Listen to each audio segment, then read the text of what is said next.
Hello friends, मैं संदेश आप सभी का स्वागत करता हूं। फ्रेंड्स, आज की वीडियो आप सभी के लिए काफ़ी ज़्यादा इम्पोर्टेंट रहने वाली है, क्योंकि आज की इस वीडियो में पॉलिटी के टॉप 100% जो हैं करवाने वाला हूं। कितने 100 प्रश्न जो हैं करवाने वाला हूं इस वीडियो में। और मैंने आपके लिए सभी प्रश्न सिलेक्टेड और इम्पोर्टेंट लिए हैं। अगर आप किसी भी एग्ज़ाम की तैयारी कर रहे हो तो यह वीडियो आपके लिए काफ़ी ज़्यादा इम्पोर्टेंट और यूज़फुल रहने वाली। फ्रेंड्स, यकीन मानिए हर एग्ज़ाम के लिए काफ़ी ज़्यादा इम्पोर्टेंट टॉपिक है पॉलिटी। हर एग्ज़ाम में यहाँ से 3 से 4 प्रश्न जरूर पूछ लिए जाते हैं। 3 से 4 प्रश्न जरूर पूछ लिए जाते हैं। आप किसी भी गवर्नमेंट एग्ज़ाम की तैयारी करते हैं, किसी भी कॉम्पिटिटिव एग्ज़ाम की तैयारी करते हैं, अगर आप ये वीडियो पूरा देख लेते हैं तो एग्ज़ाम में आपको बहुत ज़्यादा हेल्प मिलेगी मेरी इस वीडियो से। और आपका एग्ज़ाम में एक भी प्रश्न छोड़कर नहीं आएंगे। आप एग्ज़ाम में एक भी प्रश्न आपका छूटने वाला नहीं है पॉलिटी से। तो चलिए स्टार्ट कर लेते हैं। अभी तक आपने मेरे चैनल को सब्सक्राइब नहीं किया है तो सब्सक्राइब जरूर से कर लीजिएगा। वीडियो अच्छी लगे, क्वालिटी कंटेंट पढ़ाने का तरीका आपको अच्छा लगे तो प्लीज़ वीडियो को लाइक एंड शेयर जरूर करिएगा। चलिए पढ़ते हैं। पहला प्रश्न आपका बनता है, लोकसभा के सदस्यों की संख्या 525 से बढ़ाकर 545 किस संविधान संशोधन द्वारा दी गई है? किस संविधान संशोधन द्वारा की गई है? ऑप्शन बी आपका राइट आंसर हो जाएगा, 31वें संविधान संशोधन द्वारा। 31वां जो संविधान में संशोधन किया गया है उसमें लोकसभा के सदस्यों की संख्या 525 से बढ़ाकर 545 कर दी गई है। दोस्तों, इसी प्रकार से आपको सारे के सारे प्रश्न आपको करवाने वाला हूं, जो कि 100 प्रश्न आपको इस वीडियो में करवाने वाला हूं। तो वीडियो बहुत ही मज़ेदार और वीडियो बहुत ही इंटरेस्टिंग रहने वाली है। वीडियो को पूरा जरूर देखिएगा। नेक्स्ट प्रश्न आपका बनता है, लोकसभा को कार्यकाल पूरा होने के पहले किसके द्वारा भंग किया जा सकता है? ऑप्शन ए आपका राइट आंसर हो जाएगा, प्रधानमंत्री की अनुशंसा पर राष्ट्रपति द्वारा। यानी कि राष्ट्रपति द्वारा जो है भंग किया जा सकता है लोकसभा को कार्यकाल पूरा होने से पहले। नेक्स्ट प्रश्न देखेंगे। नेक्स्ट प्रश्न आपका बनता है जो कि 3 नंबर का प्रश्न है, क्षेत्रफल की दृष्टि से सबसे बड़ा लोकसभा निर्वाचन क्षेत्र कौन सा है? ऑप्शन ए आपका राइट आंसर हो जाएगा, लद्दाख। क्षेत्रफल की दृष्टि से जो लद्दाख आपका है क्षेत्र, ये सबसे बड़ा निर्वाचन क्षेत्र माना जाता है लोकसभा का। काफी ज्यादा इंपॉर्टेंट प्रश्न रहता है आपके एग्जाम के लिए, जरूर से कंप्लीट कर लीजिएगा। नेक्स्ट प्रश्न देखते हैं जो कि 4 नंबर का प्रश्न है, भारत के सर्वोच्च न्यायालय के कार्यवाहक मुख्य न्यायाधीश की नियुक्ति कौन करता है? सर्वोच्च न्यायालय के कार्यवाहक जो कार्यकर्ता हैं उस मुख्य न्यायाधीश की नियुक्ति कौन करता है? ऑप्शन ए आपका राइट आंसर हो जाएगा, राष्ट्रपति। राष्ट्रपति जो है सर्वोच्च न्यायालय के कार्यवाहक मुख्य न्यायाधीश की नियुक्ति करता है। काफी ज्यादा इंपॉर्टेंट प्रश्न रहता है आपके एग्जाम के लिए। नेक्स्ट प्रश्न देखेंगे, उच्चतम न्यायालय के न्यायाधीशों के वेतन का निर्धारण किसके द्वारा किया जाता है? ऑप्शन ए आपका राइट आंसर हो जाएगा, संसद द्वारा। उच्चतम न्यायालय के न्यायाधीशों के वेतन का निर्माण किसके द्वारा किया जाता है? संसदों के द्वारा। प्रश्न आपको याद रखना है, काफी ज्यादा इंपॉर्टेंट प्रश्न रहता है आपके एग्जाम के लिए। नेक्स्ट प्रश्न देखेंगे, सर्वोच्च न्यायालय के न्यायाधीशों की सेवा नियुक्ति की आयु कितनी होती है? ऑप्शन सी आपका राइट आंसर हो जाएगा, 65 वर्ष। 65 वर्ष जो सर्वोच्च न्यायालय के न्यायाधीशों की सेवा निवृत्ति की आयु जो होती है वो 65 वर्ष होती है। काफी ज्यादा इंपॉर्टेंट प्रश्न रहता है आपके एग्जाम के लिए। नेक्स्ट प्रश्न देखेंगे, भारतीय संविधान में राज्यपाल को मनोनीत किए जाने की पद्धति में किस देश का अनुसरण किया जाता है? ऑप्शन ए आपका राइट आंसर हो जाएगा, कनाडा। कनाडा देश का अनुसरण किया जाता है भारतीय संविधान में राज्यपाल को मनोनीत करने के लिए। काफी ज्यादा इंपॉर्टेंट प्रश्न रहता है आपके एग्जाम के लिए। नेक्स्ट प्रश्न बनता है आपका, भारत के संविधान सभा की पहली बैठक कब हुई? ऑप्शन ए आपका राइट आंसर हो जाएगा, 9 दिसंबर 1946 को। 9 दिसंबर 1946 को भारतीय संविधान सभा की पहली बैठक हुई थी। प्रश्न आपको याद रखना है, काफी ज्यादा इंपॉर्टेंट प्रश्न रहता है आपके एग्जाम के लिए। नेक्स्ट प्रश्न देखेंगे जो कि 9 नंबर का प्रश्न है, भारतीय संविधान के निर्माण में संविधान सभा को कितना समय लगा था? कितना समय लगा था? ऑप्शन सी आपका राइट आंसर हो जाएगा, 2 वर्ष 11 माह और 18 दिन। भारतीय संविधान को पूरा बनने में कितना समय लगा था? 2 वर्ष 11 माह और 18 दिन। काफी ज्यादा इंपॉर्टेंट प्रश्न है, आपके एग्जाम में कई बार पूछा भी गया है। नेक्स्ट प्रश्न देखेंगे, रेगुलेटिंग एक्ट 1773 द्वारा सर्वोच्च न्यायालय की स्थापना कहाँ की गई? ऑप्शन ए आपका राइट आंसर जो है कलकत्ता में, और कब की गई? 1774 ईस्वी में। काफी ज्यादा इंपॉर्टेंट प्रश्न रहता है आपके एग्जाम के लिए। चलिए नेक्स्ट प्रश्न देखेंगे। नेक्स्ट प्रश्न आपका बनता है जो कि 11 नंबर का प्रश्न है, भारतीयों को भारत के प्रशासन में भाग लेने का अधिकार किस अधिनियम के द्वारा प्राप्त हुआ? ऑप्शन डी आपका राइट आंसर हो जाएगा, चार्टर एक्ट और 1833 द्वारा। चार्टर एक्ट 1833 द्वारा भारत के प्रशासन में भाग लेने का अधिकार जो है चार्टर्स एक्ट 1833 अधिनियम के द्वारा प्राप्त हुआ था। काफी ज्यादा इंपॉर्टेंट प्रश्न रहता है आपके एग्जाम के लिए। नेक्स्ट प्रश्न देखेंगे दोस्तों, अगर वीडियो की क्वालिटी कंटेंट पढ़ाने का तरीका आपको अच्छा लग रहा हो, वीडियो अच्छी लग रही हो, तो कमेंट सेक्शन में जरूर बताइएगा, और लाइक एंड चैनल को सब्सक्राइब से जरूर कर लीजिएगा, बेल आइकन प्रेस कर लीजिएगा ताकि हमारी कोई वीडियो आपसे मिस ना होने पाए। भारतीय संविधान परिषद को बजट पर बहस करने की शक्ति किस अधिनियम के द्वारा प्राप्त हुई? ऑप्शन ए आपका राइट आंसर हो जाएगा, भारत परिषद अधिनियम 1892। भारतीय विधान परिषद को बजट पर बहस करने की शक्ति भारत परिषद अधिनियम 1892 ईस्वी में प्राप्त हुई। काफी ज्यादा इंपॉर्टेंट प्रश्न रहता है आपके एग्जाम के लिए। नेक्स्ट प्रश्न देखेंगे, केंद्रीय विधानमंडल सर्वप्रथम किस अधिनियम द्वारा द्विसदनीय बनाया जाता है? ऑप्शन बी आपका राइट आंसर हो जाएगा, 1919 के भारत शासन अधिनियम द्वारा। 1919 के भारत शासन अधिनियम द्वारा जो है केंद्रीय विधानमंडल सर्वप्रथम इस अधिनियम द्वारा द्विसदनीय बनाया जाता है। काफी ज्यादा इंपॉर्टेंट प्रश्न रहता है आपके एग्जाम के लिए, जरूर से कंप्लीट कर लीजिएगा। नेक्स्ट प्रश्न देखेंगे, भारत के राष्ट्रपति को अध्यादेश निर्गत करने की शक्ति मूलतः किस अधिनियम से प्रेरित होती है? ऑप्शन सी आपका राइट आंसर हो जाएगा, भारत शासन अधिनियम 1935 ईस्वी। काफी ज्यादा इंपॉर्टेंट प्रश्न है, जरूर से कंप्लीट कर लीजिएगा। इसमें कई प्रश्न ऐसे हैं जो आपके एग्जाम में पूछे भी गए हैं, और आने वाले शिफ्टों में जो भी आपके एग्जाम होने वाले हैं, आप किसी भी कॉम्पिटिटिव या किसी भी गवर्नमेंट एग्जाम की तैयारी करते हैं, काफ़ी ज़्यादा इंपॉर्टेंट प्रश्न और यह वीडियो आपके एग्जाम के लिए रहने वाली है। तो इस वीडियो को पूरा जरूर देखिएगा, पूरा जरूर वॉच कीजिएगा, क्योंकि एक भी प्रश्न आप छोड़कर एग्जाम में नहीं आना है। आपको पूरे के पूरे नंबर इस वीडियो से, वो जो आपका पॉलिटी टॉपिक है, इस टॉपिक से आपका एक भी प्रश्न नहीं छूटेगा। नेक्स्ट प्रश्न देखें, केंद्र में द्वैध शासन व्यवस्था किस अधिनियम के द्वारा लागू की गई? ऑप्शन ए आपका राइट आंसर हो जाएगा, भारत शासन अधिनियम, जो कि कब 1935 ईस्वी को लागू की गई। काफी ज्यादा इंपॉर्टेंट प्रश्न रहता है आपके एग्जाम के लिए। नेक्स्ट प्रश्न देखेंगे, ब्रिटिश भारत में किस अधिनियम में संघीय प्रशासन का प्रावधान था? ब्रिटिश भारत में किस अधिनियम में संघीय शासन का प्रावधान था? ऑप्शन ए आपका राइट आंसर हो जाएगा, भारत शासन अधिनियम 1935 ईस्वी। काफी ज्यादा इंपॉर्टेंट प्रश्न रहता है आपके एग्जाम के लिए। नेक्स्ट प्रश्न देखेंगे जो कि आपका 17 नंबर का प्रश्न है, अखिल भारतीय संघ स्थापित करने का प्रावधान किस अधिनियम में किया गया? ऑप्शन ए आपका राइट आंसर है भारत शासन अधिनियम 1935। भारत शासन अधिनियम 1935 अखिल भारतीय संघ स्थापित करने का प्रावधान किस अधिनियम? तो शासन जो है अधिनियम 1935 ईस्वी को। काफी ज्यादा इंपॉर्टेंट प्रश्न रहता है आपके एग्जाम के लिए।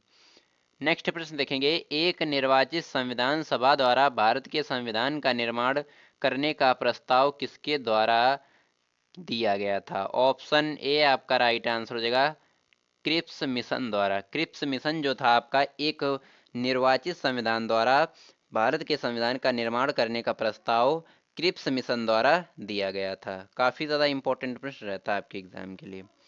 नेक्स्ट प्रश्न देखेंगे। नेक्स्ट प्रश्न आपका बनता है जो कि 19 नंबर का प्रश्न है, भारतीय संविधान सभा का गठन किसके अंतर्गत किया गया था? ऑप्शन ए आपका राइट आंसर हो जाएगा कैबिनेट मिशन 1946 ईस्वी के अंतर्गत। कैबिनेट मिशन 1946 के अंतर्गत भारतीय संविधान का जो गठन हुआ था वो किया गया था कैबिनेट मिशन के अंतर्गत। काफी ज्यादा इंपॉर्टेंट प्रश्न है, जरूर से कंप्लीट कर लीजिएगा। नेक्स्ट प्रश्न देखेंगे, कैबिनेट मिशन द्वारा प्रस्तुत योजना के अनुसार संविधान सभा में प्रांतों से प्रतिनिधियों का निर्वाचन किस अनुपात में था? ऑप्शन ए आपका राइट आंसर हो जाएगा 10 लाख की जनसंख्या और पर एक सदस्य, यानी कि 10 लाख की जनसंख्या पर एक सदस्य। भारतीय जो कैबिनेट मिशन द्वारा प्रस्तुत योजना के अनुसार संविधान सभा में प्रांतों से प्रतिनिधियों का निर्वाचन किस अनुपात में, यानी कि 10 लाख की संख्या में एक सदस्य, इस अनुपात में किया गया था निर्वाचन। काफी ज्यादा इंपॉर्टेंट प्रश्न रहता है आपके एग्जाम के लिए, जरूर से कंप्लीट कर लीजिएगा। नेक्स्ट प्रश्न देखेंगे, भारतीय संविधान का निर्माण करने वाली संविधान सभा के सदस्यों का चुनाव किसके द्वारा किया गया था? ऑप्शन ए आपका राइट आंसर हो जाएगा विभिन्न प्रांतों की विधान सभाओं के द्वारा। विभिन्न प्रांतों के विधान सभाओं के द्वारा भारतीय संविधान का जो निर्माण करने वाली संविधान सभा के सदस्यों का जो चुनाव था उसके द्वारा किया गया था। काफी ज्यादा इंपॉर्टेंट प्रश्न रहता है आपके एग्जाम में। नेक्स्ट प्रश्न देखेंगे, संविधान सभा में पंडित नेहरू द्वारा उद्देश्य प्रस्ताव कब प्रस्तुत किया गया? ऑप्शन ए आपका राइट आंसर हो जाएगा 13 दिसंबर 1946। 13 दिसंबर 1946 संविधान सभा में पंडित नेहरू द्वारा उद्देश्य प्रस्ताव रखा गया था या प्रस्तुत किया गया था, उनके सामने लाया गया था। काफी ज्यादा इंपॉर्टेंट प्रश्न है। नेक्स्ट प्रश्न देखेंगे, नेहरू द्वारा प्रस्तुत उद्देश्य प्रस्ताव संविधान सभा में कब स्वीकृत किया गया? काफी ज्यादा इंपॉर्टेंट प्रश्न है और इसी प्रकार से आपके एग्जाम में पूछा जाएगा। ऑप्शन बी आपका राइट आंसर हो जाएगा 22 जनवरी 1947 ईस्वी को नेहरू द्वारा जो प्रस्तुत उद्देश्य प्रस्ताव था वो संविधान सभा में कब स्वीकृत यानी स्वीकार किया गया था? 22 जनवरी 1947 ईस्वी को स्वीकार किया गया था। नेक्स्ट प्रश्न देखेंगे जो कि 24 नंबर का प्रश्न है, भारत की संविधान सभा ने वर्तमान रूप में राष्ट्रीय ध्वज को कब अपनाया? भारत की जो संविधान सभा थी उसने राष्ट्रीय ध्वज को कब अपनाया था? ऑप्शन ए आपका राइट आंसर हो जाएगा 22 जुलाई 1947। 22 जुलाई 1947 ईस्वी को भारत की संविधान सभा ने राष्ट्रीय ध्वज को अपनाया था। काफी ज्यादा इंपॉर्टेंट प्रश्न रहता है, कई बार आपके एग्जाम में पूछा गया भी प्रश्न है। नेक्स्ट प्रश्न देखेंगे, भारतीय संविधान पूर्वत कब लागू हुआ? यानी कि भारतीय जो संविधान है वो पूरी तरह से भारत में कब लागू हुआ? ऑप्शन डी आपका राइट आंसर हो जाएगा 26 जनवरी 1950। 26 जनवरी 1950 जो है भारतीय संविधान पूरी तरह से भारत में लागू हो गया था। काफी ज्यादा इंपॉर्टेंट प्रश्न रहता है, कई बार पूछा भी गया है। 26 नवंबर 1949 को भारतीय संविधान किसके द्वारा अधिनियमित किया गया? 26 नवंबर 1949 को भारतीय संविधान किसके द्वारा अधिनियमित किया गया? ऑप्शन बी आपका राइट आंसर है कैबिनेट मिशन द्वारा। कैबिनेट मिशन द्वारा 26 नवंबर 1949 को भारतीय संविधान जो है कैबिनेट मिशन द्वारा अधिनियमित किया गया था। काफी ज्यादा इंपॉर्टेंट प्रश्न रहता है आपके एग्जाम के लिए। नेक्स्ट प्रश्न देखेंगे, 27 नंबर का प्रश्न है, जनगण मन को भारत के राष्ट्रगान के रूप में कब अपनाया गया? जनगण मन को भारत के राष्ट्रगान के रूप में कब अपनाया गया? ऑप्शन ए आपका राइट आंसर हो जाएगा 24 जनवरी 1950। 24 जनवरी 1950 को जनगण मन को का जो ये राष्ट्रगान है इसको अपनाया गया था। काफी ज्यादा इंपॉर्टेंट प्रश्न रहता है।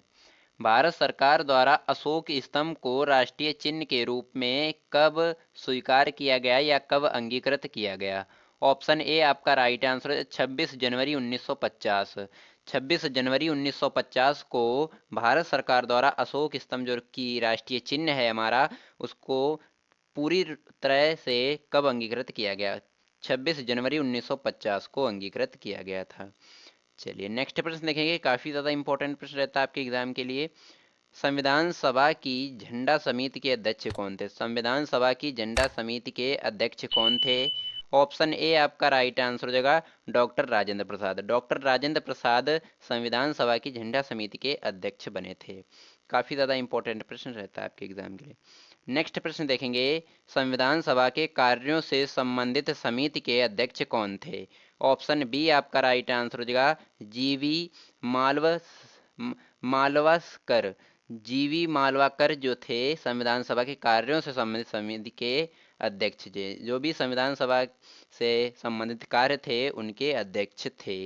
काफी ज्यादा इंपॉर्टेंट प्रश्न रहता है। नेक्स्ट प्रश्न देखेंगे, संविधान सभा ने डॉक्टर बी आर अम्बेडकर की अध्यक्षता के प्रारूप समिति का गठन कब किया था? ऑप्शन ए आपका राइट आंसर हो जाएगा 29 अगस्त 1947। 29 अगस्त 1947 ईस्वी को संविधान सभा ने डॉक्टर बी आर अम्बेडकर की अध्यक्षता में प्रारूप समिति का गठन किया था।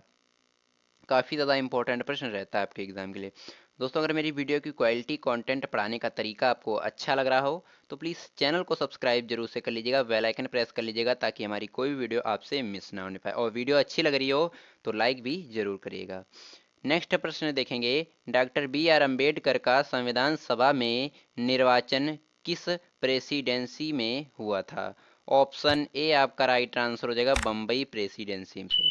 बम्बई प्रेसिडेंसी से डॉक्टर बी आर अम्बेडकर का संविधान सभा में निर्वाचन किया गया था। नेक्स्ट प्रश्न देखेंगे, काफी ज्यादा इंपॉर्टेंट प्रश्न रहता है आपके एग्जाम के लिए। भारतीय संविधान की प्रस्तावना में सम्मिलित स्वतंत्रता, समानता और बंधुत्व का सिद्धांत किस देश ने लिया था? ऑप्शन बी आपका राइट आंसर हो जाएगा फ्रांस देश ने। भारतीय संविधान की प्रस्तावना में सम्मिलित स्वतंत्रता, समानता एवं बंधुत्व का सिद्धांत फ्रांस देश ने लिया था। काफी ज्यादा इंपॉर्टेंट प्रश्न रहता है आपके एग्जाम के लिए। चलिए नेक्स्ट प्रश्न देखेंगे, भारतीय संविधान में निहित विधि द्वारा स्थापित प्रक्रिया किस देश के संविधान से ग्रहण की गई थी? ऑप्शन ए आपका राइट आंसर हो जाएगा जापान से। जापान से भारतीय संविधान में निहित विधि द्वारा स्थापित प्रक्रिया किस देश जापान देश के संविधान से ग्रहण की गई थी। काफी ज्यादा इंपॉर्टेंट प्रश्न रहता है आपके एग्जाम के लिए। नेक्स्ट प्रश्न देखेंगे, 35 नंबर का प्रश्न है, भारतीय संविधान में सांसदीय विशेषाधिकारी की संकल्पना किस देश के संविधान पर आधारित है? ऑप्शन ए आपका ब्रिटेन। ब्रिटेन का जो संविधान है उस पर आधारित है भारतीय संविधान में संसदीय विशेषता अधिकारी की। काफी ज्यादा इंपॉर्टेंट प्रश्न रहता है आपके एग्जाम के लिए।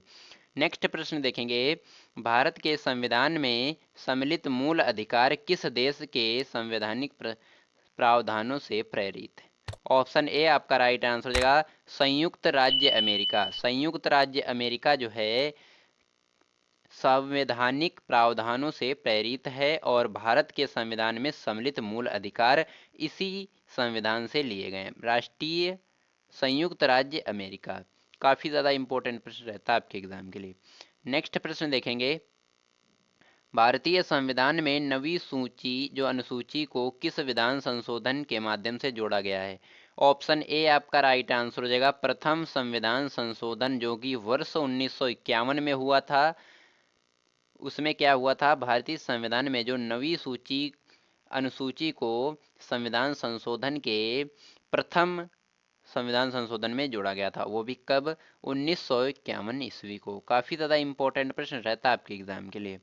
नेक्स्ट प्रश्न देखेंगे, भारत के संविधान की किस अनुसूची में विभिन्न राज्यों में अनुसूची क्षेत्र के प्रशासन और नियंत्रण के लिए विशेष उपबंध है?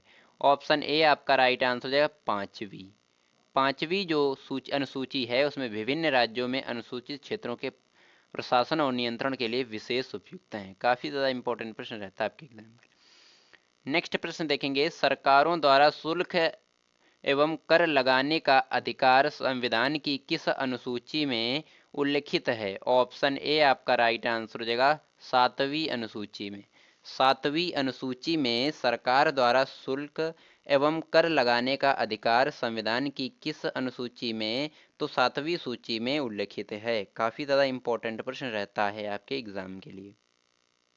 नेक्स्ट प्रश्न देखेंगे, राज्य भूमि सुधार अधिनियम को संवैधानिक सुरक्षा प्रदान करने हेतु किस अनुसूची में सम्मिलित किया गया है? इसे किस अनुसूची में सम्मिलित किया गया है? ऑप्शन सी आपका राइट आंसर हो जाएगा जो संविधान सभा की नवी अनुसूची है उसमें शामिल किया गया है। जो नवी सूची है उसमें शामिल किया गया है। काफी ज्यादा इंपॉर्टेंट प्रश्न रहता है आपके एग्जाम के लिए।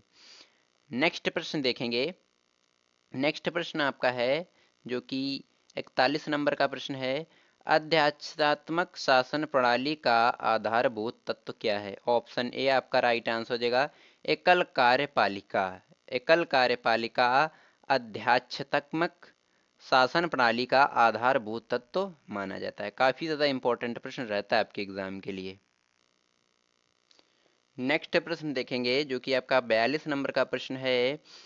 भारत की संसदीय शासन प्रणाली और ब्रिटेन की संसदीय शासन प्रणाली के मध्य अंतर का मुख्य बिंदु कौन सा है? कौन सा इसमें हो जाएगा?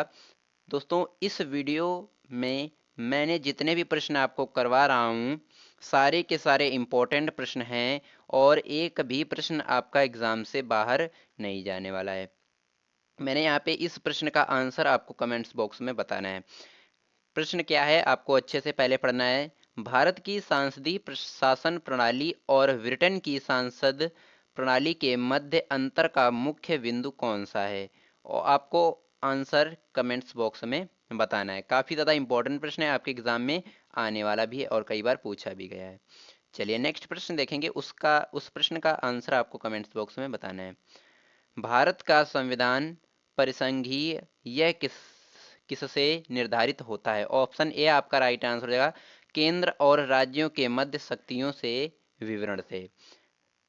केंद्र और राज्यों के मध्य शक्तियों के वितरण से भारत का संविधान परिसंघीय है और यह निर्धारित करता है। काफी ज्यादा इंपॉर्टेंट प्रश्न है आपके एग्जाम के लिए। नेक्स्ट प्रश्न देखेंगे, सर्वप्रथम कांग्रेस के किस अधिवेशन में जनगण मन गाया गया था? काफी ज्यादा इंपॉर्टेंट प्रश्न है। तो किस संविधान यानी कि सर्वप्रथम कांग्रेस के किस अधिवेशन में?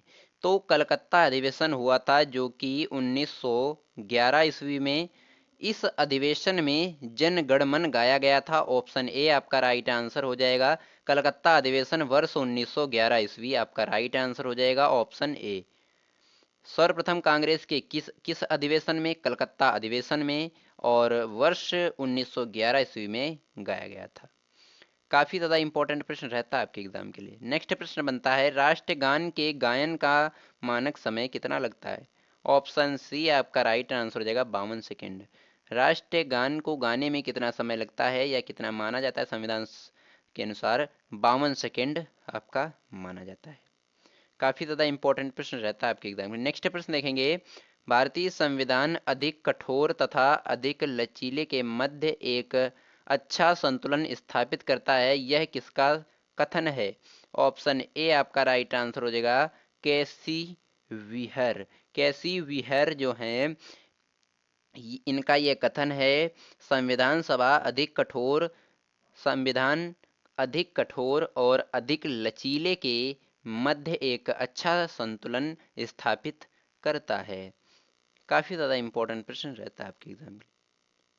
नेक्स्ट प्रश्न देखेंगे, भारतीय संविधान के वृहद होने का क्या कारण है?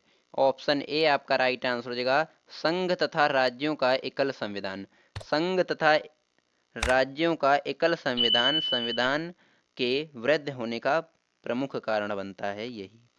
ऑप्शन सी आपका राइट आंसर हो जाएगा। नेक्स्ट देखेंगे प्रश्न, अपनी राष्ट्रवादी प्रतिक्रिया में भारतीय संविधान के निर्माताओं ने अल्पसंख्यकों के हितों तथा भावनाओं के महत्व को कम करके आका, यह किसका कथन है? ऑप्शन सी आपका राइट आंसर हो जाएगा आइवर जेनिक्स का यह कथन माना जाता है। काफी ज्यादा इंपॉर्टेंट प्रश्न रहता है आपके एग्जाम के लिए। नेक्स्ट प्रश्न देखेंगे, भारत अर्धसंघात्मक राज्य है, यह किसने कहा था? ऑप्शन ए आपका राइट आंसर है कैसी वियर ने कहा था कि भारत जो है अर्धसंघात्मक राज्य है। काफी ज्यादा इंपॉर्टेंट प्रश्न रहता है आपके एग्जाम के लिए। नेक्स्ट प्रश्न देखेंगे जो कि आपका 50 नंबर का प्रश्न है, संविधान में राजनैतिक सत्ता का प्रमुख स्रोत कौन है? ऑप्शन ए आपका राइट आंसर हो जाएगा जनता पब्लिक। भारत में राजनैतिक सत्ता का प्रमुख स्रोत क्या है? जनता। काफी ज्यादा इंपॉर्टेंट प्रश्न रहता है आपके एग्जाम के लिए। नेक्स्ट प्रश्न देखेंगे 51 नंबर का प्रश्न है, भारत की स्वतंत्रता के बाद भारतीय राष्ट्रीय कांग्रेस को एक राजनैतिक दल के रूप में भंग कर दिया जाना चाहिए, यह सुझाव किसने दिया था? ऑप्शन ए आपका राइट आंसर हो जाएगा महात्मा गांधी ने। महात्मा गांधी ने कहा था कि भारत की जो स्वतंत्रता के बाद भारतीय राष्ट्रीय कांग्रेस को एक राजनैतिक दल के रूप में भंग कर दिया जाना चाहिए। महात्मा गांधी ने यह सुझाव दिया था। काफ़ी ज़्यादा इंपॉर्टेंट प्रश्न है, कई बार आपके एग्जाम में, कॉम्पिटिटिव एग्जाम में, गवर्नमेंट एग्जाम में पूछा गया प्रश्न है। नेक्स्ट प्रश्न देखेंगे, भारतीय संघवाद को सहकारी संघवाद किसने कहा था? किसने कहा था? ऑप्शन ए आपका राइट आंसर हो जाएगा जी ऑस्टिन्स ने। जी ऑस्टिन्स ने भारतीय संघवाद को सहकारी संघवाद कहा था। नेक्स्ट प्रश्न देखेंगे जो कि आपका 53 नंबर का प्रश्न है, आध्यात्मक शासन प्रणाली में कार्यपालिका की समस्त शक्तियों किसमें निहित होंगी? ऑप्शन ए आपका राइट आंसर हो जाएगा राष्ट्रपति में। राष्ट्रपति में आध्यात्मक शासन प्रणाली में कार्यपालिका की जो समस्त शक्तियां होंगी वो राष्ट्रपति में निहित होंगी। काफी ज्यादा इंपॉर्टेंट प्रश्न है, कई बार पूछा भी है। नेक्स्ट प्रश्न देखेंगे, कृषि भारतीय संविधान की किस सूची से संबंधित है? ऑप्शन ए आपका राइट आंसर हो जाएगा राज्य सूची। राज्य सूची से कृषि भारतीय संविधान, कृषि जो है वो भारतीय संविधान की राज्य सूची से संबंधित करता है। काफी ज्यादा इंपॉर्टेंट प्रश्न है आपके एग्जाम के लिए। नेक्स्ट प्रश्न देखेंगे, पंचायती राज किस सूची में शामिल है? ऑप्शन ए आपका राइट आंसर हो जाएगा समवर्ती सूची में। पंचायती राज समवर्ती सूची में सम्मिलित है। काफी ज्यादा इंपॉर्टेंट प्रश्न रहता है आपके एग्जाम के लिए। नेक्स्ट प्रश्न देखेंगे,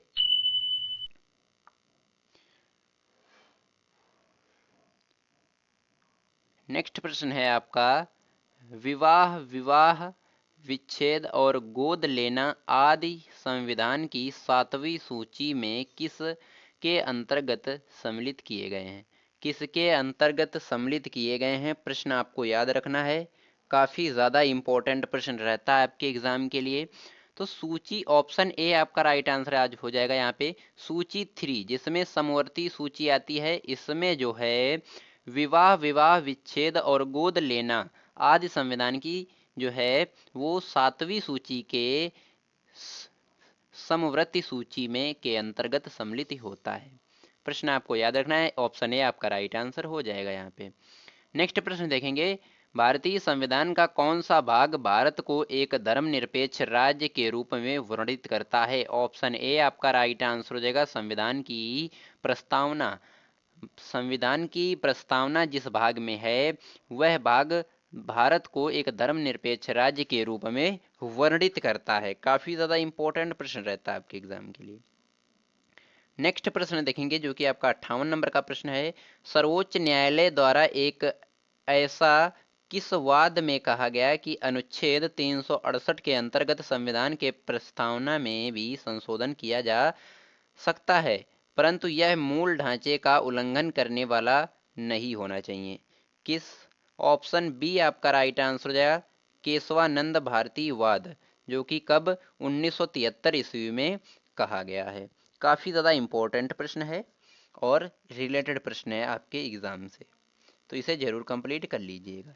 नेक्स्ट प्रश्न बनता है आपका, भारत एक गणतंत्र है किसका अर्थ है? ऑप्शन किसका है? ऑप्शन ए आपका राइट आंसर हो जाएगा भारत में वंशानुगत शासन नहीं है, तभी जो है भारत एक गणतंत्र है। इसका क्या अर्थ है? भारत में वंशानुगत शासन नहीं है। प्रश्न आपको याद रखना है, काफी ज्यादा इंपॉर्टेंट प्रश्न रहता है आपके एग्जाम के लिए। नेक्स्ट प्रश्न देखेंगे, भारत के संदर्भ में धर्मनिरपेक्ष शब्द का सही भाव क्या है? ऑप्शन बी आपका राइट आंसर हो जाएगा भारत में राज्य का कोई धर्म नहीं है। भारत में राज्य का कोई धर्म नहीं है और यह जो है भाव है भारत के संदर्भ में। काफी ज्यादा इंपॉर्टेंट प्रश्न है आपके एग्जाम से। नेक्स्ट प्रश्न देखेंगे दोस्तों, अगर मेरी वीडियो की क्वालिटी कंटेंट पढ़ाने का तरीका आपको अच्छा लग रहा हो तो प्लीज़ चैनल को सब्सक्राइब कर लीजिएगा, बेल आइकन प्रेस कर लीजिएगा, ताकि हमारी कोई भी जो न्यू वीडियो होती है वो आपसे मिस ना होने पाए। तो अगर आपको वीडियो की क्वालिटी कंटेंट पढ़ाने का तरीका अच्छा लग रहा हो तो चैनल को सब्सक्राइब, वीडियो को लाइक एंड शेयर जरूर से कर लीजिएगा। चलिए नेक्स्ट प्रश्न पढ़ेंगे, उद्देशिका में सम्मिलित सामाजिक, आर्थिक, राजनैतिक न्याय के तत्व किससे संबंधित हैं? ऑप्शन डी आपका राइट आंसर हो जाएगा रूसी क्रांति, जो कि कब हुई? 1917। 1917 ईस्वी में रूसी क्रांति हुई थी और उद्देशिका में सम्मिलित सामाजिक, आर्थिक और राजनैतिक कार्यों के तत्व इसी से संबंधित करते हैं। काफ़ी ज़्यादा इम्पोर्टेंट प्रश्न रहता है आपके एग्जाम के लिए। नेक्स्ट प्रश्न देखेंगे जो कि आपका 62 नंबर का प्रश्न है।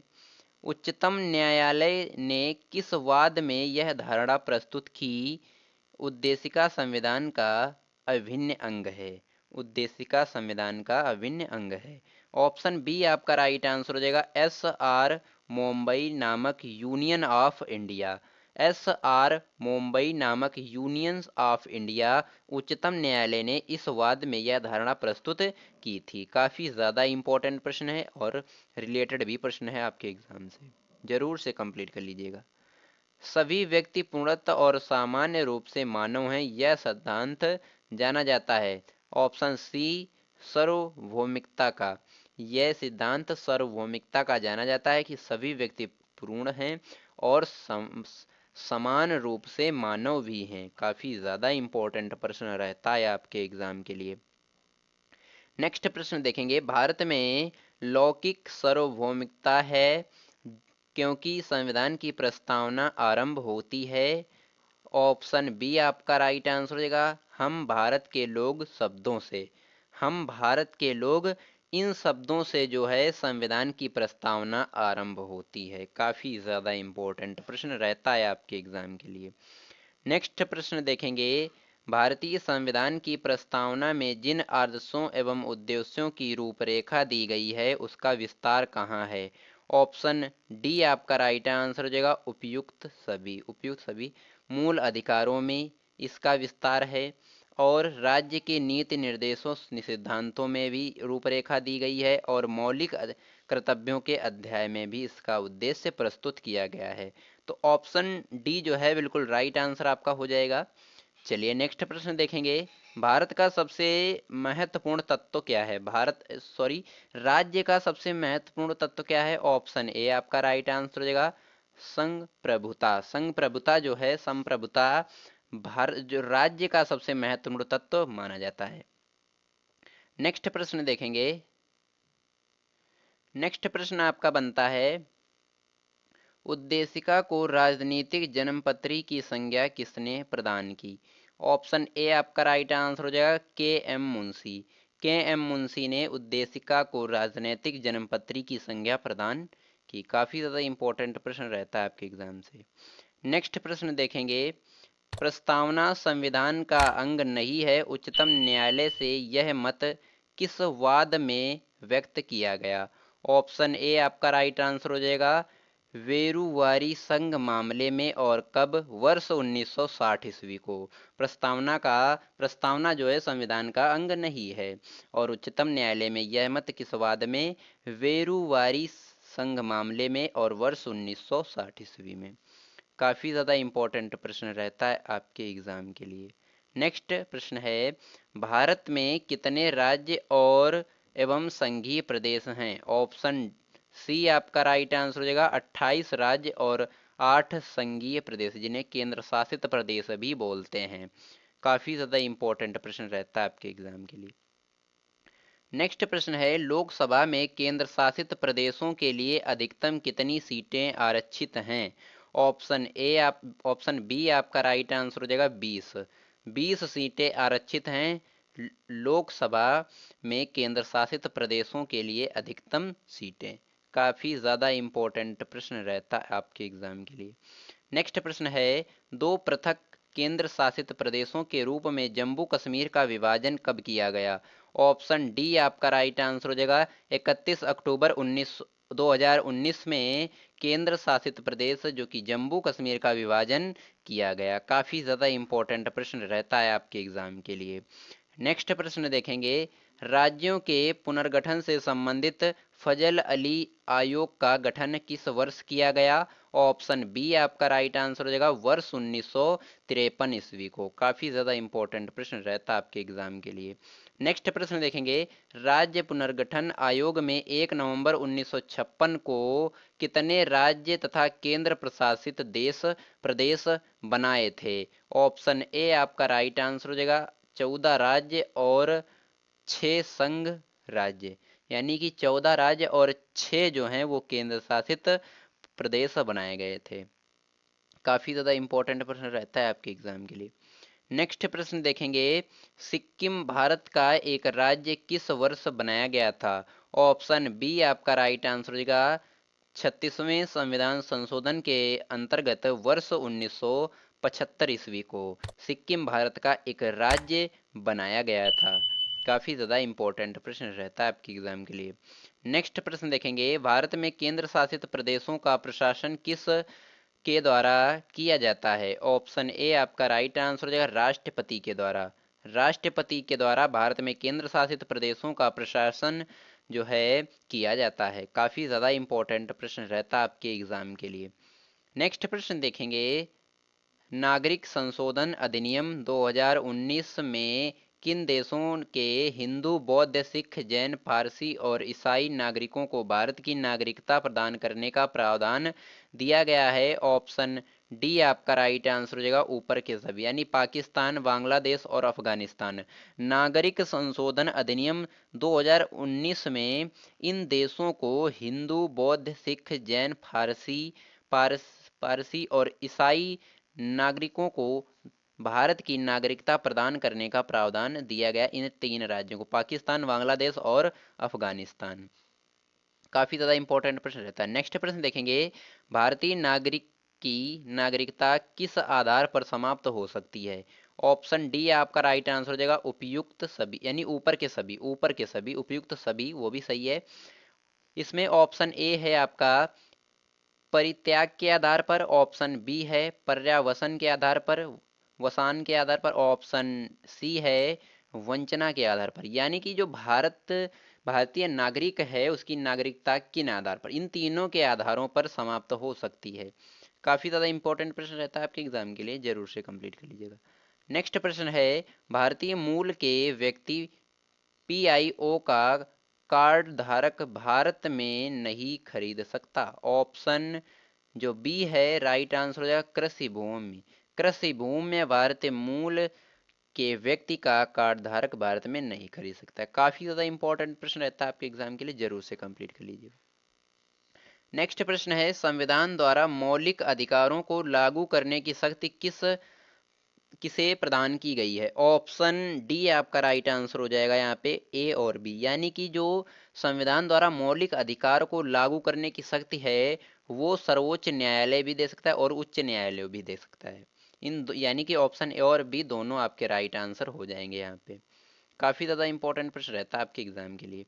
नेक्स्ट प्रश्न देखेंगे, भारतीय संविधान के अनुच्छेद 13 का मुख्य उद्देश्य किससे संदर्भ में संविधान की सर्वोच्चता सुनिश्चित करता है? ऑप्शन ए आपका राइट आंसर है मौलिक अधिकारों के।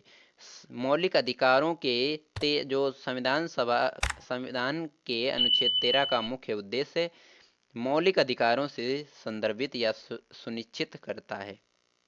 काफी ज्यादा इंपॉर्टेंट प्रश्न है, जरूर कंप्लीट कर लीजिएगा। नेक्स्ट प्रश्न है, भारतीय संविधान में समानता के आधार पर विस्तार किन अनुच्छेदों में है? ऑप्शन सी आपका राइट आंसर हो जाएगा अनुच्छेद 14 से 18 तक। अनुच्छेद 14 से 18 तक भारतीय संविधान में समानता के अधिकार पर विस्तार किन अनुच्छेदों, तो अनुच्छेद 14 से 18 तक इन अनुच्छेदों में किया गया है। काफी ज्यादा इंपॉर्टेंट प्रश्न है, कंप्लीट कर लीजिएगा। नेक्स्ट है, भारतीय संविधान की प्रस्तावना में प्रस्तुत समाजवाद शब्द को किस अनुच्छेदों के साथ समग्रता में कर सर्वोच्च न्यायालय द्वारा समान कार्यों के लिए समान वेतन का मौलिक अधिकार प्रदान किया गया? ऑप्शन ए आपका राइट आंसर हो जाएगा अनुच्छेद 14 से लेकर 16 तक। काफी ज्यादा इंपॉर्टेंट प्रश्न रहता है आपका एग्जाम के लिए। नेक्स्ट प्रश्न आपका बनता है, भारतीय संविधान के अनुच्छेदों में से कौन सा एक लोक नियोजन के विषय में भारत के सभी नागरिकों को अवसर की समानता की गारंटी प्रदान करता है? ऑप्शन ए आपका राइट आंसर हो जाएगा अनुच्छेद 1, अनुच्छेद 16 1 और 16 यानी कि 2। अनुच्छेद 16 1 और अनुच्छेद 16 2 ये आपका राइट आंसर हो जाएगा, जो कि भारतीय संविधान के अनुच्छेदों में ये एक लोक नियोजन के विषय में भारत के सभी नागरिकों को अवसर देने की सामान्यता की गारंटी प्रदान करता है। काफ़ी ज़्यादा इंपॉर्टेंट प्रश्न है और सिलेक्टेड भी है। नेक्स्ट प्रश्न पढ़ेंगे, भारतीय संविधान के किस अनुच्छेद के अंतर्गत यह प्रावधान किया गया है कि किसी अपराध के अभियुक्त को स्वयं अपने विरुद्ध गवाह मानने के लिए बाध्य नहीं किया जा सकता। ऑप्शन ए आपका राइट आंसर हो जाएगा अनुच्छेद 20 सी में। अनुच्छेद 20 सी में यह बताया गया है कि यह प्रावधान किया गया है कि किसी अपराध के अभियुक्त को स्वयं अपने विरुद्ध गवाह बनने के लिए बाध्य नहीं किया जा सकता है। काफी ज्यादा इंपॉर्टेंट प्रश्न रहता है आपके एग्जाम के लिए। नेक्स्ट प्रश्न देखेंगे। नेक्स्ट प्रश्न आपका बनता है, संविधान का कौन सा अनुच्छेद दोष सिद्धि के संबंध में अभियुक्तों का दोहरे दंड और स्व अभिशासन में संरक्षण प्रदान करता है। ऑप्शन ए आपका राइट आंसर हो जाएगा अनुच्छेद 20। अनुच्छेद 20 जो है आपका राइट आंसर यहाँ पे हो जाएगा। नेक्स्ट प्रश्न देखेंगे, भारतीय संविधान का कौन सा अनुच्छेद व्यक्ति की विदेश यात्रा के अधिकार को संरक्षण प्रदान करता है। ऑप्शन ए आपका राइट आंसर हो जाएगा अनुच्छेद 21। अनुच्छेद 21 भारतीय संविधान का अनुच्छेद 21 व्यक्ति की विदेश यात्रा के अधिकार को संरक्षण प्रदान करता है। काफी ज्यादा इंपॉर्टेंट प्रश्न रहता है आपके एग्जाम के लिए। नेक्स्ट प्रश्न देखेंगे। नेक्स्ट प्रश्न है जो कि आपका 87 नंबर का प्रश्न है, मौलिक अधिकारों के अंतर्गत कौन सा अनुच्छेद बच्चों के शोषण के विरुद्ध प्रावधान से संबंधित है। ऑप्शन ए आपका राइट आंसर हो जाएगा अनुच्छेद 24। अनुच्छेद 24 मौलिक अधिकारों के अंतर्गत अनुच्छेद 24 बच्चों के शोषण के विरुद्ध प्रावधान से संबंधित है। काफी ज्यादा इंपॉर्टेंट प्रश्न रहता है आपके एग्जाम के लिए। नेक्स्ट प्रश्न देखेंगे, भारतीय संविधान के अनुच्छेद 32 के अंतर्गत कौन से अधिकार परिवर्तित किए जा सकते हैं। ऑप्शन ए आपका राइट आंसर हो जाएगा मौलिक अधिकार। काफी ज्यादा इंपॉर्टेंट प्रश्न रहता है आपके एग्जाम के लिए। नेक्स्ट प्रश्न देखेंगे जो कि इंपॉर्टेंट प्रश्न है, very important. Doctor B R. Ambedkar ने मौलिक अधिकारों में से किसे संविधान का हृदय एवं आत्मा कहा। ऑप्शन ए आपका राइट आंसर हो जाएगा संवैधानिक उपचारों का अधिकार। Doctor B R. अम्बेडकर ने मौलिक अधिकारों में से किसे संविधान का हृदय और आत्मा कहा था। तो किसे कहा था, संवैधानिक उपचारों का अधिकार। इसे ही कहा था डॉक्टर बी.आर. अम्बेडकर ने अधिकारों से संविधान का हृदय और आत्मा। सबसे वेरी इंपॉर्टेंट प्रश्न रहता है आपके एग्जाम के लिए। नेक्स्ट प्रश्न देखेंगे जो कि आपका 90 नंबर का प्रश्न है, संसद को मौलिक अधिकारों में शोधन का अधिकार किस वाद के निर्णय के आधार पर प्राप्त हुआ। ऑप्शन ए आपका राइट आंसर हो जाएगा केशवानंद भारतीय बनाम केरलवाद, जो कि कब 1973 ईस्वी में। काफी ज्यादा इंपॉर्टेंट प्रश्न रहता है आपके एग्जाम में। नेक्स्ट प्रश्न देखेंगे, संपत्ति के मौलिक अधिकारों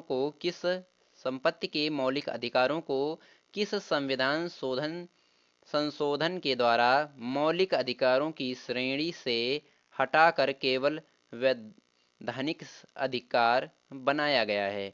ऑप्शन ए आपका राइट आंसर हो जाएगा 44वें संशोधन और 1978वें द्वारा, यानी कि 44वें संशोधन में और 1978 ईस्वी में। काफी ज्यादा इंपॉर्टेंट प्रश्न रहता है आपके एग्जाम के लिए। नेक्स्ट प्रश्न देखेंगे जो कि आपका इंपॉर्टेंट रहता है प्रश्न, वर्तमान समय में भारतीय संविधान के अंतर्गत संपत्ति का अधिकार किस प्रकार का अधिकार है। और ऑप्शन जो ए है आपका राइट आंसर हो जाएगा वैधानिक अधिकार। वैधानिक अधिकार जो है वर्तमान में भारतीय संविधान के अंतर्गत संपत्ति का अधिकार वैधानिक अधिकार पर दिया गया है, यह अधिकार आपका माना जाता है। नेक्स्ट प्रश्न पढ़ेंगे, आर्थिक रूप से पिछड़े वर्ग को आरक्षण प्रदान करने के लिए संविधान में कौन सा अनुच्छेद किया गया है। ऑप्शन सी आपका राइट आंसर हो जाएगा, यानी कि अनुच्छेद 15(6) और अनुच्छेद 16(6). इन दोनों, ये दो अनुच्छेद हैं। इज द वेरी इंपॉर्टेंट प्रश्न और इन्हें कंप्लीट कर लीजिएगा। आर्थिक रूप से पिछड़े वर्ग को आरक्षण प्रदान करने के लिए अनुच्छेद 15(6) और अनुच्छेद 16(6) संविधान में यही दो इंपॉर्टेंट रहते हैं, यानी कि आर्थिक रूप से पिछड़े वर्ग, इस टॉपिक से रिलेटेड ये दो अनुच्छेद आपके इंपॉर्टेंट माने जाते हैं। नेक्स्ट प्रश्न पढ़ेंगे, 16 से 14 वर्ष की आयु के बच्चों को प्रदत्त शिक्षा का अधिकार किस प्रकार का अधिकार है? ऑप्शन ए आपका राइट आंसर हो जाएगा मूल अधिकार, जो कि आपका अनुच्छेद 21 ए में दिया गया है। 21 अनुच्छेद 21 ए के अंतर्गत बताया गया है, यानी कि 6 से 14 वर्ष की आयु के जितने भी बच्चे को शिक्षा का अधिकार दिया गया है। काफी ज्यादा इंपॉर्टेंट प्रश्न रहता है आपके एग्जाम के लिए। नेक्स्ट प्रश्न पढ़ेंगे, कौन सा मूल अधिकार राष्ट्रीय आपातकाल में भी समाप्त या सीमित नहीं किया जा सकता है? ऑप्शन डी आपका राइट आंसर हो जाएगा ए और बी, यानी कि व्यक्तिगत स्वतंत्रता का अधिकार और जीवन का अधिकार। काफी ज्यादा इंपॉर्टेंट प्रश्न रहता है आपके एग्जाम के लिए। नेक्स्ट प्रश्न देखेंगे, बंधुआ मजदूर का अधिनियम संसद द्वारा किस वर्ष पारित किया गया था? ऑप्शन ए आपका राइट आंसर होगा वर्ष 1976 में। वर्ष 1976 में बंधुआ मजदूर अधिनियम संसद द्वारा किस वर्ष 1976 पारित किया गया था? काफी ज्यादा इंपॉर्टेंट प्रश्न रहता है आपके एग्जाम के लिए। नेक्स्ट प्रश्न देखेंगे जो कि आपका 97 नंबर का प्रश्न है, राज्य के नीति निर्देशक सिद्धांतों को भारतीय संविधान में शामिल किए जाने का क्या उद्देश्य है? ऑप्शन ए आपका राइट आंसर हो जाएगा सामाजिक लोकतंत्र को स्थापित करना। काफी ज्यादा इंपॉर्टेंट प्रश्न रहता है आपके एग्जाम के लिए। नेक्स्ट प्रश्न है, कल्याणकारी राज्य की संकल्पना का समावेश संविधान के किस भाग में किया गया है? ऑप्शन ए आपका राइट आंसर हो जाएगा राज्य के नीति निर्देशक सिद्धांतों में और भाग 4 में। भाग 4 में समावेश किया गया है। काफी ज्यादा इंपॉर्टेंट प्रश्न रहता है आपके एग्जाम के लिए। नेक्स्ट प्रश्न देखेंगे। नेक्स्ट प्रश्न, संविधान के किस अनुच्छेद में उद्योगों के प्रावधान में कर्मकारों की भागीदारी का प्रावधान किया गया है? ऑप्शन ए आपका राइट आंसर हो जाएगा अनुच्छेद जो है 43, और इसमें क्या पूछ रहा है, और अनुच्छेद 20C। ये दोनों आपके ऑप्शन ए और बी राइट आंसर हो जाएंगे। नेक्स्ट प्रश्न देखेंगे। नेक्स्ट प्रश्न आपका बनता है, भारत के संविधान में समान कार्य के लिए समान वेतन के अधिकार का प्रावधान कहाँ किया गया? ऑप्शन डी आपका राइट आंसर हो जाएगा राज्यों के नीति निर्देशक सिद्धांतों में।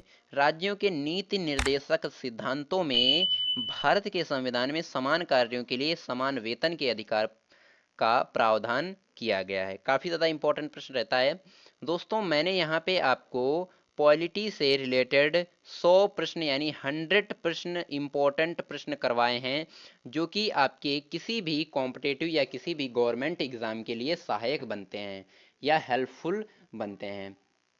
तो वीडियो पसंद आई हो तो लाइक जरूर करिएगा। अभी तक आपने मेरे चैनल को सब्सक्राइब नहीं किया है तो सब्सक्राइब जरूर से कर लीजिएगा। वीडियो पसंद आई हो तो लाइक भी जरूर करिएगा। मैंने यहाँ पे आपके इन्हीं प्रश्नों, जो मैंने 100 प्रश्न आपके करवाए हैं, इन्हीं 100 प्रश्नों से 2 प्रश्नों का आपका टेक्स्ट रखा है मैंने यहीं पे। तो इन 2 प्रश्नों का आंसर जो है आपको कमेंट्स बॉक्स में बताना है। पहला प्रश्न आपका बनता है जो कि इन्हीं प्रश्नों के अंतर्गत है, जो कि मैंने ऊपर करवाए हैं। सर्वोच्च न्यायालय के न्यायाधीशों की सेवानिवृत्ति की आयु कितनी होती है? 4 ऑप्शन है आपके पास। चारों ऑप्शनों में से आपका एक ऑप्शन सही हो जाएगा। उसका आंसर आपको कमेंट्स बॉक्स में बताना है। और दूसरा प्रश्न है, भारतीय संविधान में राज्यपाल को मनोनीत किए जाने की पद्धति में किस देश का अनुसरण किया गया है?